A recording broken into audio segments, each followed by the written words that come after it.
George Kilpatrick, new inspiration for the nation. We are the show that celebrates the positive achievements of African Americans from all walks of life, people that we feel good about. And we are feeling good today.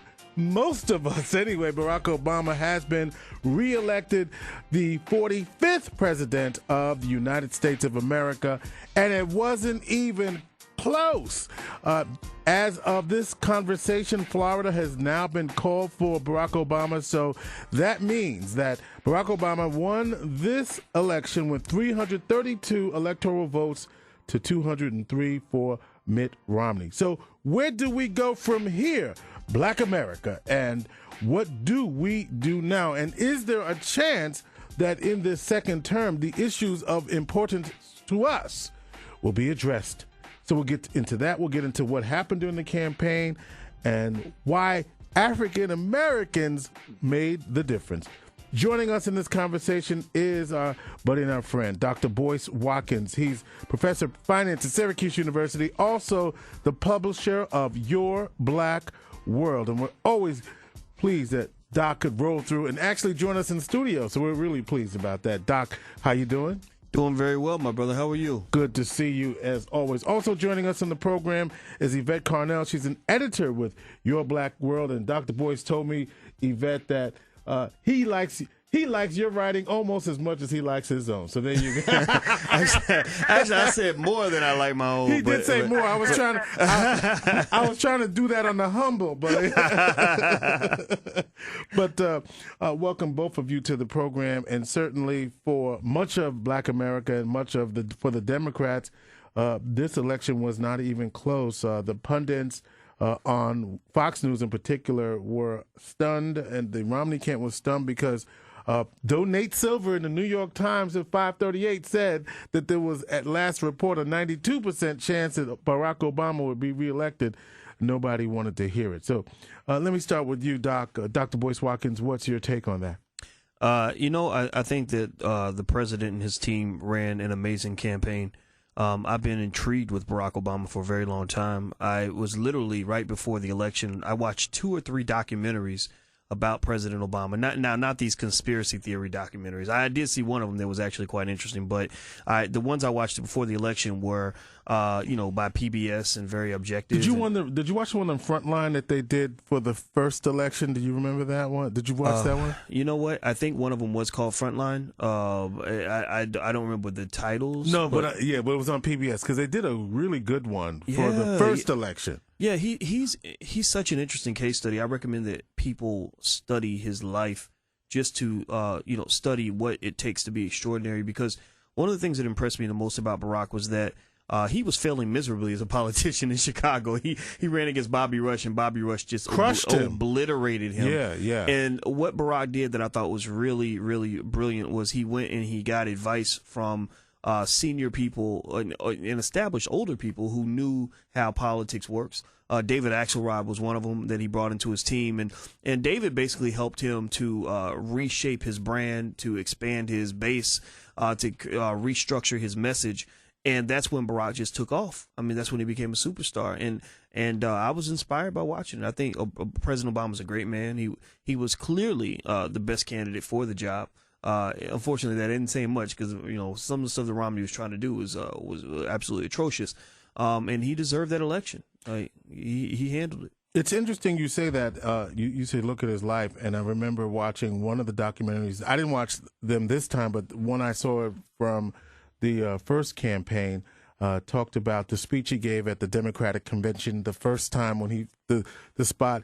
And what amazed me, and you said this about watching his life, the speech he gave at the Democratic convention was actually a stump speech that he gave all over Chicago in the churches, and they showed the juxtaposition of him using some of those lines that he used in the basement of some church where 5 people were in front of him to being on the national stage. And what that says to me and to listeners also, that it's what practiced. When you get more practiced at something, even if you're doing it in front of 3 people, the more you practice it, the better you are able to deliver it. And so when you're in front of millions of people across the country, a speech you've done millions of times, though to the country it was wow, a speech you just wrote last night. He said it was basically a stump speech, and that's what catapulted him in many ways in the national dialogue. Yeah. I mean, there was a guy that was laughing because he said he could recite the speech word for word because he remembers Barack giving that speech to 7 or 8 people at a time. Yes, and there he was during the convention. Yvette, what was your reaction? And you're down. By the way, Yvette's in the ATL, we should say, joining us on the conversation. I'm assuming you're in the ATL since I called 404. Yes. Right? Okay. You're exactly right. Because you could be anywhere where it doesn't matter where you are. You can get a area code. Yvette, so the president, were you surprised? Were you nervous? And what was your take on what we saw this week? Well, before I just want to follow up on what you and Dr. Watkins said, in terms of his speech and who Barack Obama is. Will Smith famously said, if you stay ready, you don't have to get ready. Okay. And what he really did was stay ready for that opportunity. But in terms of election night, Tuesday night, I was somewhat surprised because I read Nate Silver, I read the 538 blog, and I knew he's a statistician. He's not a pundit. So I was following that. But you always have that in the back of your mind. Will the white community show out in force? Will black people come out and vote? Will they still support him? So you always have that in the back of your mind, and that was in the back of my mind as well in terms of would that turnout be enough to push him over the edge? Because I think we all know the amount of vitriol and just malignant things that have been said about him. He's a radical socialist, Marxist, and some of that is really seeped in. There's no merit to it, but it's seeped in. So I think we're surprised that the election was over at the same time it was over in 2000. In 2008, the election was called shortly after 11 p.m. This year was called shortly after 11 p.m., and I think that did surprise me. I didn't expect that at all. But I did know before the election that the right-wing pundits were in their own kind of bubble. Every time a poll came out that said that Romney was leading, they came out with new polls. They put up new websites called, I think one of the websites was called Unskewed Polls, just to rebut the other polls as if math doesn't matter. So I think on that, I wasn't surprised that they were in a bubble, but I still think when elections happen, you just don't know. Even though he has a great turnout machine, and they have a great system over there. Chicago has done a great job. His team there, Fluff and all those guys. So you still never know. So I think I was still nervous. What's interesting, Yvette, talking to Yvette Carnell, editor of Your Black World, Dr. Boyce Watkins, publisher Your Black World, and finance professor at Syracuse University. You talked about the turnout. And I was watching Morning Joe, one of the programs, and they were talking about how the Obama campaign focused on this coalition of voters, African Americans, Latinos, liberal whites, and white women, and only focused on those demographics in 9 states, period, and ignored pretty much the 41 other states to get this done. And it's another historic achievement. I think one of the things that occurs to many of us, and I think, Dr. Boyce, I want to go back to this whole point of look at his life and see what extraordinary looks like and how you can be that. And so give me a sense of where you see the extraordinary nature of who this president is and what he was able to accomplish. Well, he gave us our first black president about at least 50 to 100 years ahead of schedule. that's true, one thing. True. If you look back through his life, he pursued educational excellence. He was a hard worker. He knows how to stay cool under fire. People that I know from Chicago who knew Barack, who worked with him, they said that even 20 years ago, people knew that he was going to do something very special. They said you don't have to tell him anything twice. He's a brilliant guy. And and he endured a lot of adversity to become who he is today.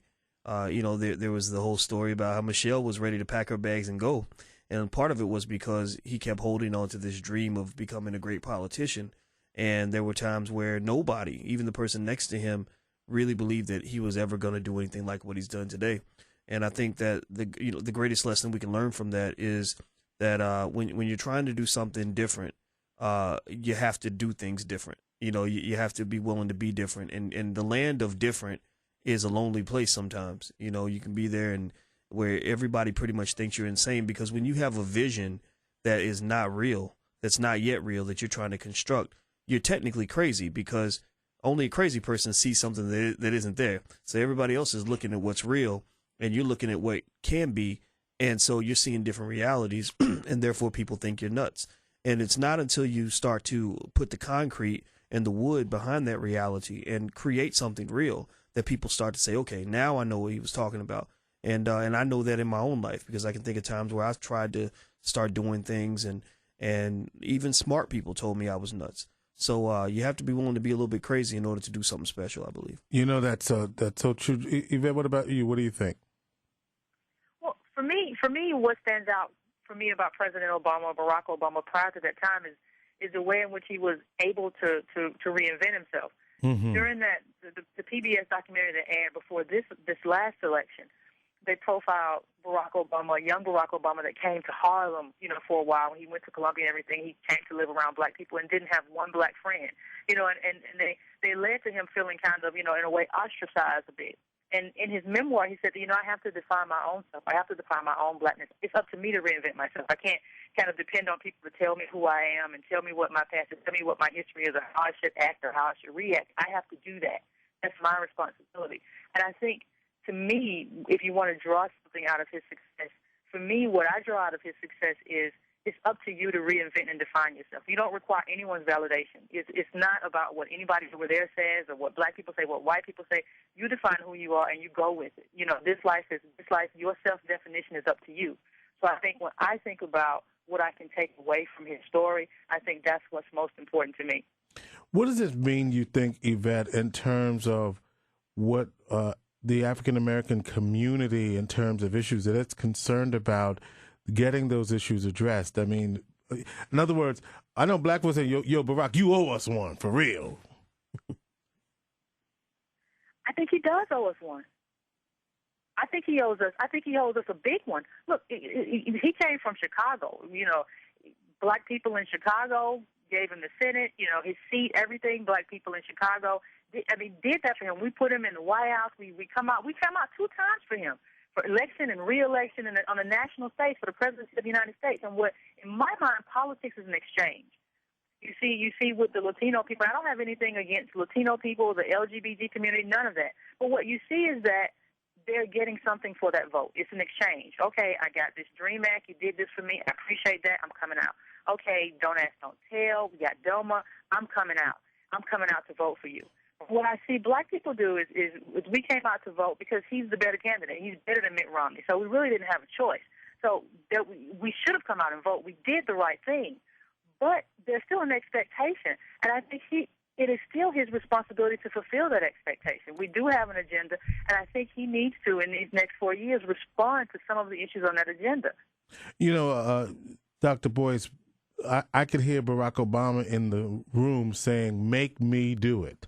In other words, I'm not going to do anything unless you make me do it. And I'm thinking about a lot of the critique, and you in particular, you obviously are saying one thing here, but you certainly are not going to give him a pass. You wrote about what you think the president's shortcomings have been in terms of the African-American community, and what do you expect him to do now? Well, I think that, first of all, it's really a matter of what we're going to do, because he's going to respond to what we do. Okay. I think that's very important. What do we? Let's talk about that then. Now, what we have to do is get behind a unified agenda that focuses on 2 to 3 key issues that job creation that we think are important. The black unemployment rate is about 14.3% last time I checked, and it's very interesting to me that white Americans have an unemployment rate of about 7%, and they're complaining like crazy. And the government officials are responding to those complaints legitimately. But do you know that after this recession's over, black unemployment will still be probably 3 or 4 points higher than white unemployment is right now? But we'll be expected to rejoice for unemployment rates that white people kind of are allowed to complain about, right? That's a problem. And so you certainly can't expect anybody to remain silent about 14.3% unemployment. That's insane. The second thing is you have a tremendous urban violence issue with handgun availability just being through the roof. Black males are most likely to die from handgun violence, and it's not our fault. That's the thing. Racism teaches you that when something happens to a minority group, that you blame the victim, that it's their fault. Black men are being shot because black people don't get it together. Black people don't have jobs because Negroes don't want to work. And I resent those notions. That really bothers me because I hear those sorts of things coming from black people. Like, well, Obama can't make black people get up and go to work. No, but why would you assume that black people are lazier than white people? We're not. We're human just like they are. We're just as capable. I think that the third issue you have to look at is the mass incarceration epidemic resulting from the war on drugs. This is not something that is distinct from what the president has campaigned on. He has said that the war on drugs must come to an end. And we know that the war on drugs was a failed set of policies that has dramatically impacted the black community. If you talk to law enforcement, people in politics, people who were in the middle of the war on drugs, everything from police officers on the ground on up, you'll find that there were systemic patterns where African Americans were, particularly males, were arrested in bulk for small petty drug possession distribution crimes, and the big kingpins from Colombia and other places were getting 12 months, 18 months in prison. Whereas if you have a lot of guys, like a woman that reached out to me the other day, she said her father got 14 life sentences, and it was his first offense, a nonviolent crime, happened in 1988. He's been in prison for 25 years. As a result, all of his children appealed to me because they said, we've grown up without our father because of a mistake he made when he was 27 years old. We certainly don't excuse what he did, but we think our dad should be out of prison by now. And I couldn't disagree with them. So I think that we have to look at mass incarceration as well. Well, Yvette, but don't we have to also start with what is causing us to be incarcerated, which is the fact that we're doing stupid things. You know what I mean? I mean, that's what's happening. I don't think we're just doing stupid things. I think you have to take a very broad view. I think you have to look at what Dr. Watkins just said in terms of black people not wanting to work. Just take that as one example right now, just one example. Black people worked in this country for free from sunup to sundown under threat of violence for years. So they didn't come forward now and be like, you just don't know how to work. You're insane. That's not true. What happens is that when people don't have opportunity in the regular sphere, in the regular 9-to-5 world, people do what they want to do or what they think they have to do to survive. Now, that may be an offset of your knowledge base or what you think. Maybe you have opportunity to some things that you don't think you have opportunity to. So I think before we start talking about what black people aren't doing, I'm not saying that we can't do better. I'm not saying that we shouldn't push harder. But before you go there, I think you have to look at the systemic problems that we have. Why are black boys being locked up for a dime bag of marijuana? These are things that are a problem for me because you get that kid in the system now, and then he's in the system forever. Something that a lot of countries have already legalized. But see, let me just fight with y'all. Can I just fight with y'all right now? Yvette and Dr. I need to fight with y'all because if you know the system is looking at you, and if you're going to walk around with a dime bag or whatever it is that you're going to do, and you get caught, and then you're going to get the book thrown at you, don't you know that before you walk out in the street like that? I agree with you, George. But then you're asking me. Then you're asking me to accept an unfair system. That's what you're telling me. I'm not telling you to accept. But you know the system is unfair. Just deal with it. I'm not saying that you just have to deal with it. But what I'm saying is, why play into the hands that want? If we think that the system is unfair, and if we think that this issue of mass incarceration is because of unequal treatment under the law, why are we giving the law, if that's the problem, the opportunity, right, to create an unjust system? If we're not putting ourselves in that situation, I know Dr. Boyce is going to get in here in a minute, but I'm just saying, Yvette, I just don't accept the fact that we know something. If you know if you know the stove is hot, why are you going to keep putting your hands on it? Well, I agree with you, George. I mean, I think that what I would call the perfect Negro protocol is an absolute perfect solution to this problem. If every kid in America from this point on never makes a single mistake in his life, then no black person will ever go to prison for the next 100 years. And that would be a dream come true for me, you, and everybody else. But we know that's not the reality, right? So the question you have to ask yourself is this. Why is it that you look at the city like Syracuse, why is it that A kid with a dime bag on the south side of Syracuse can have his record tarnished for life over one arrest, when there are kids right there on the campus at Syracuse University using all kinds of dope. All day. And the police are never going to raid that campus on a Friday night and give them a felony and have them unable to join the economic system for the next 50 years. I'm not attacking SU. We know that this happens all over, but remember that when police scrutiny is heavy on certain segments of the population, you're more likely to find that those people are going to get arrested. And so you're making my argument, then why put yourself in a situation? No, I'm not. And you put it out there, Perfect Negro Protocol, but I'm saying, if you got to be smarter in the game, and I'm not advocating for criminal enterprise, but I'm just saying. Well, that's what I mean. And that's what we've been. I mean, that is absolutely. We shouldn't even be in the game, Yvette. Right, I just want to make that clear. Well, let me tell you, I agree with you 100%. I tell my kids that I keep them away from the system. When I met with Jesse Jackson this week, we talked about the Building Outstanding Men and Boys Family Empowerment series that we're doing around the country. And that was what our conversation centered on, is the necessity to fight the systemic obstacles that create a smaller margin of error for young black boys, but at the same time, teaching young black boys to be able to rise above those systems and embrace excellence in their lives. All right, so Yvette, what does that have to do with President Barack Obama? Oh, everything. We're a constituency. Okay. And a constituency have their needs addressed. Now, the right wing can't expect much from Barack Obama, honestly, because they didn't put him in there. But every constituency, that's part of the exchange, and that's part of the problem in terms of how black people feel about Barack Obama. Black people right now are proud of the symbolic victory, but they never transitioned after Inauguration Day 2008 from the symbolic victory. It's a new day, though. Okay, now what's in it for me? Yeah. Now what do I get out of this? What tangible thing will be left here for me after this man is long gone? So I think that's where we have to go. And to your earlier point, I'll say, I have two nephews, and I'll tell them all day long, don't have anything in your car, not even a cigarette, anything, because police will say it looks like something else, and next thing you know, you'll be outside your car, and the car is being searched, and you'll have all kinds of problems. But I still have a problem because I have a nephew who gets stopped in Atlanta. This is not even a pulled up. This is a place with a lot of African Americans who get stopped like a bad watch when he goes out on the weekends.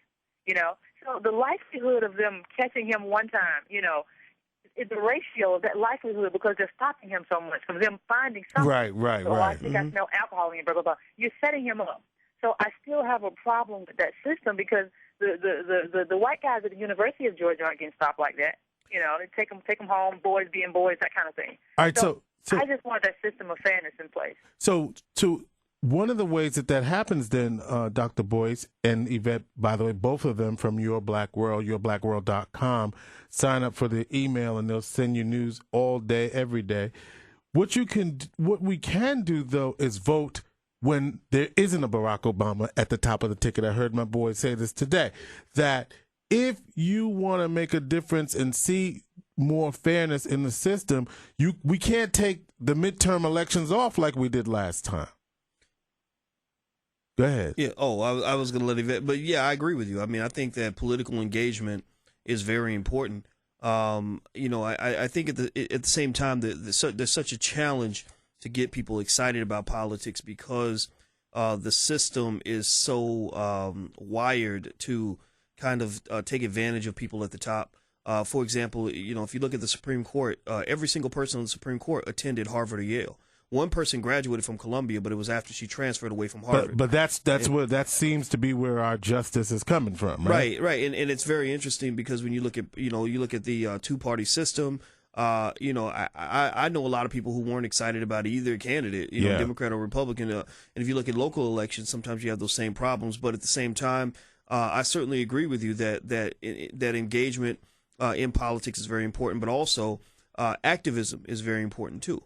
Yeah, it really is. And so the three things, Yvette, did you want to add to that list? Job creation, urban violence, and mass incarceration? Job creation, I think urban violence, I think mass incarceration. And when we talk unemployment, let me just add that the Obama administration closed quite a few small business administration places that were in black neighborhoods, in black communities. And that's a problem for me, because if we're going to talk black unemployment, then we have to talk black entrepreneurship. And I think that's the place that Obama could reach out in terms of the Small Business Administration, in terms of startup money for black entrepreneurs. That's a forward-looking 21st century model that he could use to help create black entrepreneurs that could then employ, black people.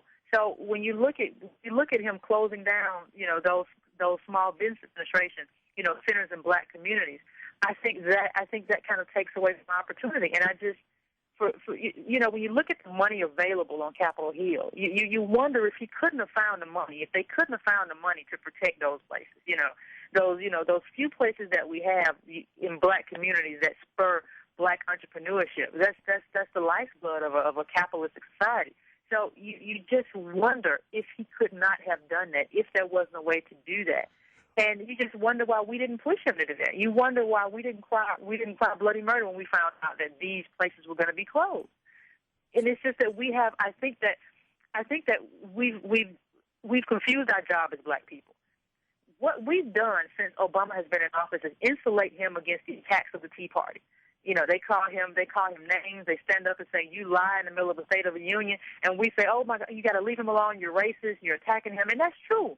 But I think we have to have a twofold approach. You can defend him against the Tea Party, but you also have to call him when he's wrong and when he's not doing the right thing by you. You can't just do one thing. You can't just insulate him from attack and never say, hey, what are you doing? We're your base here. We're the people that come out 2008, 2012. What are you doing for us?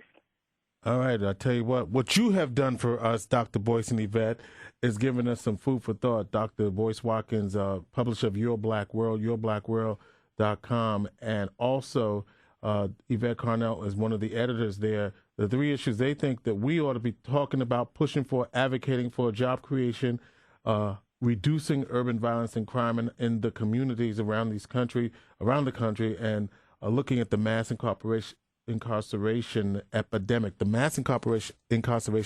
across this country. And then Yvette just threw this one at us, looking at retooling some of the small business development type centers within African-American communities in particular to get those back on track. And Dr. Boyce, you mentioned briefly, why don't you reiterate this empowerment tour that you were on with Reverend Jesse Jackson? Yeah, well, it's the Building Outstanding Men and Boys Family Empowerment Series. And the goal is to talk to parents and mentors specifically about what it takes to raise a black boy in America to be successful. When you talk about what's going on with black males and you talk about what's wrong with the system, we have to fight that. But we'd be lying if we didn't say that there are some cultural mechanisms that have accentuated the very worst in us as black men. And what happens is that that you have an oppressive partnership where the system is wired to oppress you, but you have bought into that oppression by choosing not to educate yourself, choosing to make poor decisions, etc. The problem is that every single day, when a black boy turns on the radio, he's being given a blueprint for his own self-destruction by the rapper that's telling him that as a black man. Check this out. Well, go ahead. As a black man, what? No, as a black man, you're supposed to be drunk and high all the time. You're supposed to sleep with everything that moves. You're supposed to carry a gun and shoot other black men if you get the opportunity. Doc, I got to tell you this. You just made me think of this, and this is like sort of out of context, but it made me think. So I am on the campus of Syracuse University. It's big, this weekend at Syracuse. It's homecoming, and there's a apartment complex, and most of the students I'm looking for students of color. Most of the students out there having a great time, majority white, and they have on a hip hop tape. Now, you know what was happening on the hip-hop tape, right? Mm-hmm. I'm the only black person in range. So as I'm walking around, headed up to the university, and this quote-unquote mob of white students listening to the rap, what do you think I was listening to? N-word, N-word, N-word, B-word, F-word, N-word. But that's the music that they were playing. Now, obviously, I could have been paranoid and said, oh, y'all just put that on when y'all saw me. No, that's not true. But the music, the community, the industry, and the artists, that's what they put out on for the consumption. So now, am I going to be mad that this group of white students, and it was blasting? All right, I mean, and I was like, man, can I call the police? This is racist, quote unquote, right? But it isn't, because it's the very artistic expression that my own community is putting out for consumption. And so I thought of that when you said the so-called when they turn on the radio and they are assaulted and they get a blueprint. And we're also teaching the society. I know how, now y'all might, I'm not going to get into the whole debate about N-word, this and that. I'm not going to do that right now. But we are certainly teaching people, even in the year 2012, how to call us, how to talk to us by the very artistic expression that we say, oh, it's just artistic.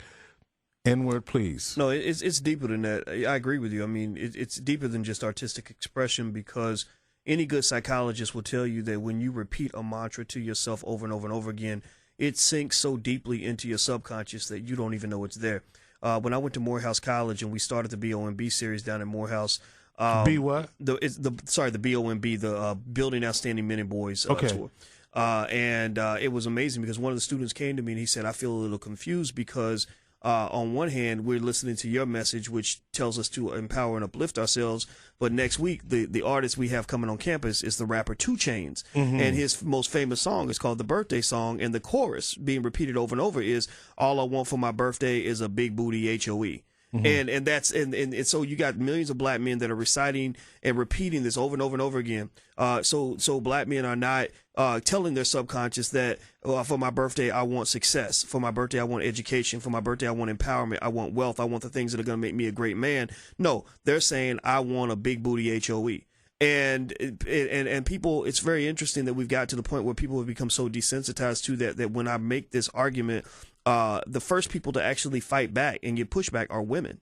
And I say, wow, you become so conditioned to your own degradation that you don't even realize that when he says the B word, he's not talking about that woman over there. He's talking about you too. Yvette, are we just out of touch? I'm middle-aged. I'm proud of it. I'm a boomer. I'm proud of it. Am I just out of touch with what young people want to hear today? Or is Dr. Boyce right? I mean, or do I just need to let it go? It's not that deep. No, I mean, I'm in my 30s, and I can tell you it is that deep. It really is that deep. I'm not saying there's not a place for this type of thing. You know, this started in the 90s, maybe late 80s. This type of what do you want to call it, gangster, or some of the stuff is closer to porn. I think. Right. Porn hip hop, I would call it. Yeah, right. I think it is. I think it. You know, there's a place, just like there's a place for that on the internet. There's a place for that. The problem is that it's taken over hip hop. Yeah. You have a few people. You have Immortal Technique. You have Lupe Fiasco. You have a few people, but they have a hard time getting mainstream play because they just would rather feed us this stuff. And so, what is so amazing to me though is you can go on a white campus. You can have white friends. And I even saw this with the guy who was in Silicon Valley. He was saying that he teaches people how to use hip-hop to empower themselves when they need to go up against somebody. You know, you feel big and bad, and you put the song on. So white people have kind of decided how they want to use hip-hop to meet their own needs, but they don't really take it seriously. But we really take this thing and we internalize it, and we play it over and over again. We don't play a Strauss or play Bach and then play a little hip-hop. Is everything. We don't play rock and play hip-hop. We just play hip-hop, and we think these people in real life. Half these guys don't even come from that world, and those who do are damaged. Yeah. So it's like to me, it's a matter of course. If you want to do that somewhere, then there's a market for that. There's a market for everything. I just don't want to know about it. But I have a problem with the fact that I can't even get in the car and listen to the radio. Yeah. Without hearing people. You know, there's no song about me and my girlfriend. There's no song about this girl I'm dating, this girl I love, or this girl I think is cool I want to ask out. It's all about there's this girl that I want to do bad stuff to, and I want to ask her to leave. Yeah. And I think that seeps into the mind. I think that seeps into everything in the black community in terms of how we glorify drugs and glorify crack sales and glorify pimping, just everything that can get you locked up and mentally deranged, and just, everything that puts you in a bad place is in a hip-hop song. So I don't think it's generational. No, and we know that has nothing to do with Barack Obama, but you would think that having Barack, Michelle, Sasha, and Malia and Ms. Robinson in the White House would be an example that we would want to uplift to and strive towards. Yeah, it's a great, I mean, they've done so much. Barack is the first black man to really get that much mainstream media exposure who wasn't dribbling a basketball, throwing the football, singing, dancing, rapping, acting, blinging, balling, you know, whatever. And, you know, one thing I would say to Barack, though, is, look, when you are appealing to the black community, you know, don't appeal by connecting to the very worst of us, even if it's popular. Appeal by connecting to the very best of us. And, you know, because one of the things I find very curious is Barack and Michelle's fascination with Jay-Z and Beyonce. And so Barack says that he thinks that Beyonce is a great role model for his daughters. And I don't agree. I think Beyonce is a great woman in her own right, and she has a lot of grace and integrity in terms of how she conducts her career. But I think that there could be better role models for his daughters than Beyonce. And then with Jay-Z, if you remember, Jay-Z performed at President Obama's final campaign event, and he performed a song, and the song was "I Got 99 Problems, but a blank ain't one." The B word, and he changed the B word to "mit." I got 99 problems, but a mit ain't one. Right. But I said that's a little strange, that, you know, because politicians are careful. They don't want to they avoid everything that's controversial. Jeremiah Wright, you know, progressive black man speaking the truth. Right. Let's get him away because he's gonna get us in trouble. But when you talking about a rapper using the B word at the final campaign event, it's like nobody stops this. Nobody says, well, why don't you just do a different song, Jay-Z? Because when he says, I got 99 problems, but a B ain't one, he's not sort of pointing out a segment of women. That word B could be interchanged with women. He's interchanging the B word with women, and you're running a campaign where you are empowering women, but yet you're having this guy perform this song at your final event. I don't understand that. I'm not gonna lie. Well, we know one thing we do know, Doc and Yvette, that we ain't gonna stop our kids from listening to those songs. But we need to give them some different information, and this is to your point about the empowering males tour that you're doing with the Reverend Jesse Jackson, and what we can all do. It starts at home, folks. I mean, this is where, bottom line, it starts at home. What we do, what we model.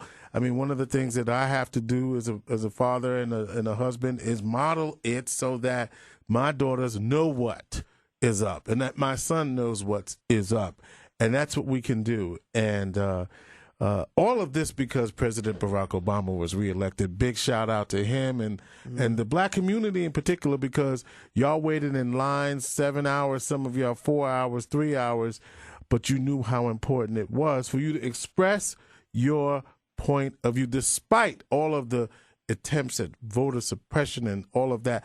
But we'll leave that for another conversation. Dr. Boyce Watkins, yourblackworld.com on the web. Yvette Carnell, also the editor of yourblackworld.com. And you can go on the net and find out. Sign up, get their email, get their newsletter, and they will keep you informed about what's happening in your black world. Right now, we thank them for joining us on New Inspiration for the Nation with their take on what is happening and what the president needs to focus on in the second term. For the black community, they agree. Job creation, urban violence, and the mass incarceration epidemic.